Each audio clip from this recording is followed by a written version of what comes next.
What do you do if you start dating a guy and suddenly he tells you that he's got some kind of mental illness or, he's 5150 on your date, he starts flipping out and going crazy? What do you do? You need to understand that 99% of the time that's just game. And there is a point to it, which I will be going over the next 7 minutes in today's 7 minute lesson on life and love. This is Deborah Cooper, advice columnist with survivingdating.com and right here on YouTube. Hang with me and we'll be right back.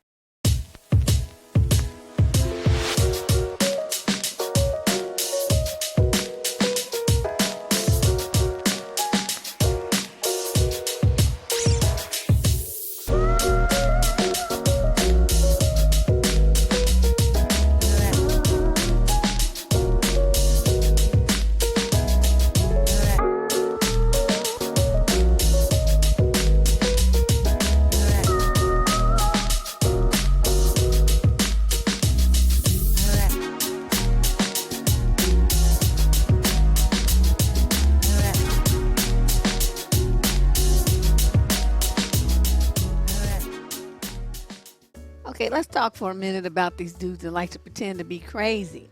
Why do they like to do that? Because it's convenient. It provides them with the built in excuse to do pretty much anything they want to, as long as you are the kind of woman who's going to try to nurse a wounded bird and take care of everybody like your ass is named Nurse Ratchet or something.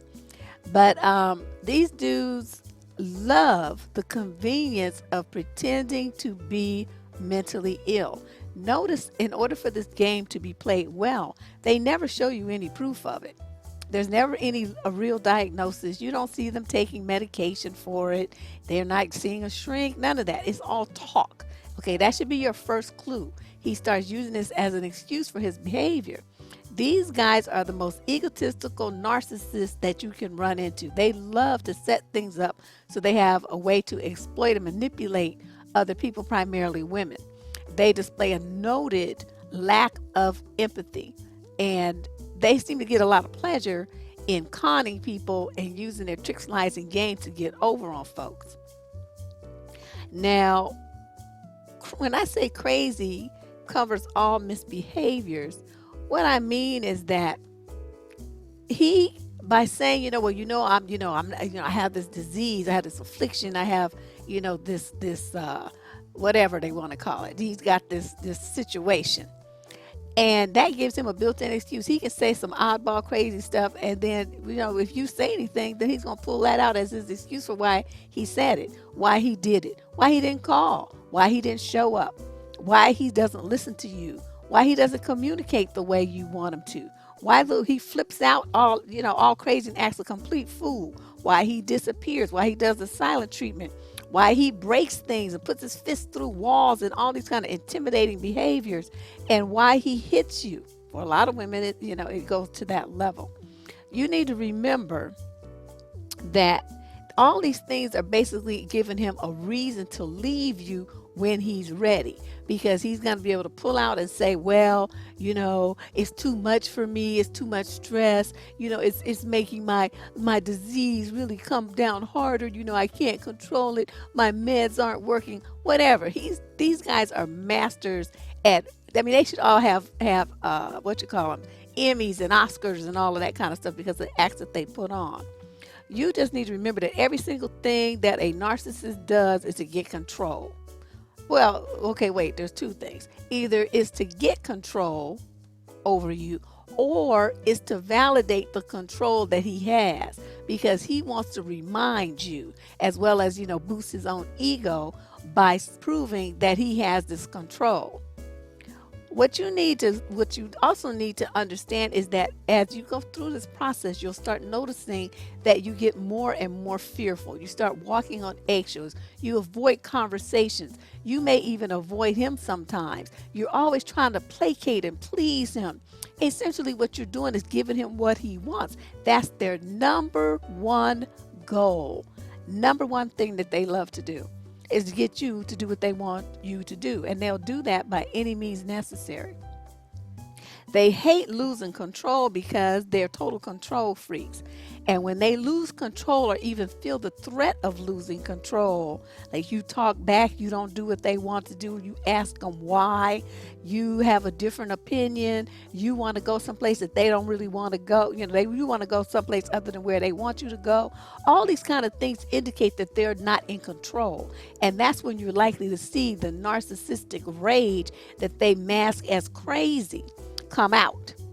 What you have to understand, though, ladies, is that normal people don't fake a mental illness. So, by the very nature of him trying to use this ruse to control you and the relationship, it shows that something's wrong with him. My diagnosis as a layman is that the majority of these dudes are just straight up narcissists. But you got to remember that narcissists, you're going to be trying to think of him as, being a normal person. Narcissists do not operate like normal people do. Nothing that they do, unless they're putting on their act to get you under their control, is going to be normal. Everything they do has to benefit them in some way. And if they feel like, you're not benefiting them, then they're going to be gone. I think a lot of women, you guys are very empathetic and sympathetic, and you want to love people and you want to take care of people. You want to help people and make people better and happy and all this lovely stuff.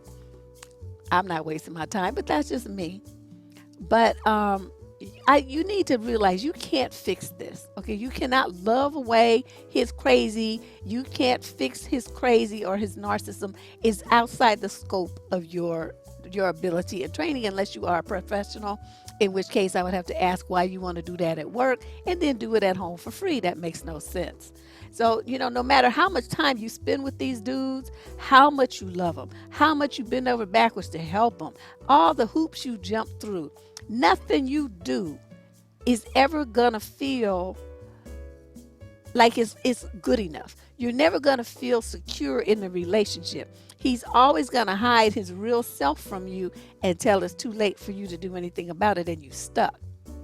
So the main thing I want to leave you with is this: whether you're with a man who is pretending to be crazy, which is what most of them do, or whether he is actually crazy, I mean like diagnosed and, getting treated by a shrink and all this stuff, then you need to figure out why you are wasting your time.